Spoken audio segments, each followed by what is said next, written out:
آج ہم آپ کو ان کے بارے میں بتانے جا رہے ہیں جن کے کہے ہوئے قول آج کے دور میں بھی بہت مانے جاتے ہیں اور عمل میں لائے جاتے ہیں۔ جی ہاں، ہم بات کر رہے ہیں حضرت علی رضی اللہ تعالیٰ عنہ کی۔ آپ رضی اللہ تعالیٰ عنہ کی ولادت 11 رجب کو ہوئی۔ آپ کی والدہ بی بی فاطمہ بنت اسد ہیں اور آپ کے والد کا نام ابو طالب ہے۔ حضرت علی رضی اللہ تعالیٰ عنہ نے 9 سال کی عمر میں اسلام قبول کیا۔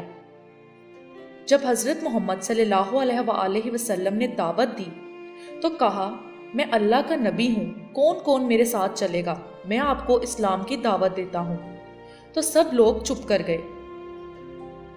پھر حضرت علی رضی اللہ تعالیٰ عنہ کھڑے ہوئے اور کہا، یا رسول اللہ، میں آپ کے ساتھ ہوں، آپ جہاں کہیں گے علی آپ کا مددگار بنے گا۔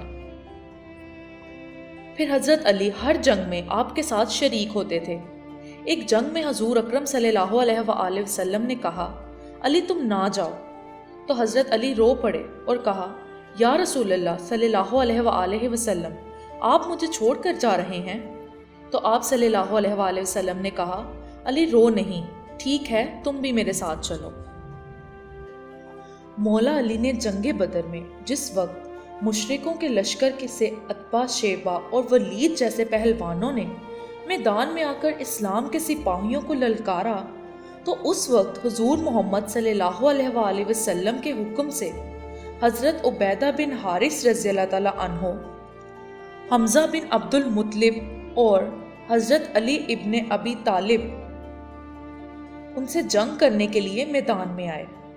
حضرت عبیدہ عتبہ کے مقابل، حضرت حمزہ شیبہ کے مقابل اور حضرت علی ولید سے لڑنے کے لیے تیار ہوئے۔ مورخین نے بیان کیا ہے کہ حضرت علی نے اپنے دشمن ولید کو پہلے ہی وار میں قتل کر دیا تھا۔ اس کے بعد وہ حضرت حمزہ کی مدد کے لیے آئے اور شیبہ کو بھی تلوار سے 2 ٹکڑے کر دیے۔ اس کے بعد حضرت علی اور حضرت حمزہ حضرت عبیدہ کی مدد کے لیے گئے اور عتبہ کو بھی قتل کر دیا۔ بس اس طرح حضرت علی مشرکوں کے لشکر کے 3 پہلوانوں کے قتل میں شریک تھے۔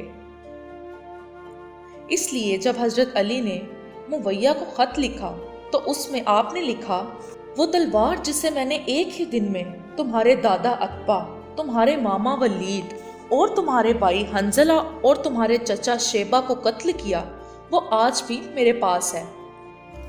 جنگ بدر میں دشمنوں کے 70 سپاہی مارے گئے، جس میں ابو جہل، امیہ بن کعب، نضر بن حارث اور دوسرے کافی کافر ان کے سردار شامل تھے، جس میں 35 حضرت علی کی تلوار سے جہنم واصل ہوئے۔ اس کے علاوہ دوسروں کے قتل میں بھی آپ کی تلوار نے جوہر دکھائے۔ بدر کے روز ایک فرشتے نے، جس کا نام رضوان تھا، آسمان سے پکار کر کہا، سیف اللہ ذوالفقار، نہیں علی کے سوا کوئی بہادر اور نہیں ذوالفقار کے سوا کوئی تلوار۔ 21 رمضان المبارک کو عظیم ہستی حضرت علی رضی اللہ تعالیٰ عنہ کی شہادت ہوئی۔ سب سے معصوم ہستی حضرت علی رضی اللہ تعالیٰ عنہ کی تھی، جن کی اولاد کا بچہ بچہ ذبح کر دیا گیا تھا، خود بھی شہید ہوئے اور آگے آپ کی نسل بھی ذبح ہوئی۔ تو دوستو، یہ تھی عظیم ہستی حضرت علی رضی اللہ تعالیٰ عنہ کی زندگی کے کچھ مختصر پہلو، جن سے آپ صلی اللہ علیہ وآلہ وسلم کو بہت محبت تھی۔ آج کی یہ ویڈیو آپ کو کیسی لگی ہمیں کمنٹ کر کے ضرور بتائیں، اور ساتھ ہی ساتھ ہمارے چینل کو بھی سبسکرائب کر دیں اور ویڈیو کو لائک بھی کر دیں۔